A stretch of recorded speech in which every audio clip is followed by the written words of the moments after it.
sacré, dans les lauriers roses gravés, sur l'héritage académie, ton écho porte notre cri.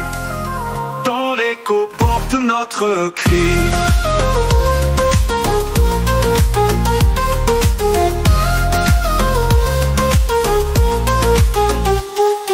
Sous le ciel des Bénisnas, le mystère de Wawelout.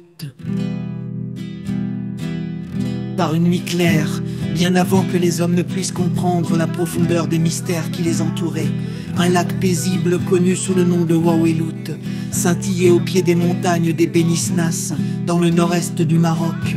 Ce lieu n'était pas comme les autres, il portait en lui les échos d'histoires anciennes, et les vagues de son eau semblaient chuchoter des légendes à ceux qui savaient écouter.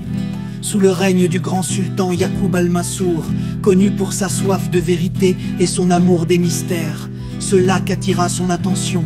Porté par le désir de percer les secrets enfouis dans les montagnes, il décida de se rendre en personne à Wawelout, accompagné de ses plus fidèles conseillers. Ensemble, ils gravirent les montagnes imposantes jusqu'à atteindre un petit village lové au pied du lac. Les habitants, pleins de respect mêlé de crainte, parlaient à voix basse d'une femme sage et vénérée, Lala Seti. Son nom résonnait comme une prière dans les montagnes, et elle était connue pour son lien profond avec les lieux spirituels de la région. Le sultan, impatient d'en apprendre plus, ordonna qu'on la fasse venir. Sous l'ombre bienveillante d'un olivier millénaire, Lala Seti se présenta. Son regard était celui d'une femme qui portait en elle les savoirs d'un autre temps. Elle s'installa devant le sultan, entourée d'une aura de calme, et après un silence respectueux, elle commença son récit. Les trois marabouts et la tempête. Ô noble sultan, commença-t-elle d'une voix douce mais ferme, il y a des siècles, avant que votre règne ne commence, un autre grand roi, Youssef ibn Tashfin, fut lui aussi attiré par ce lieu mystérieux. Il y découvrit un village prospère, qui autrefois s'étendait ici, là où aujourd'hui règne le silence du lac.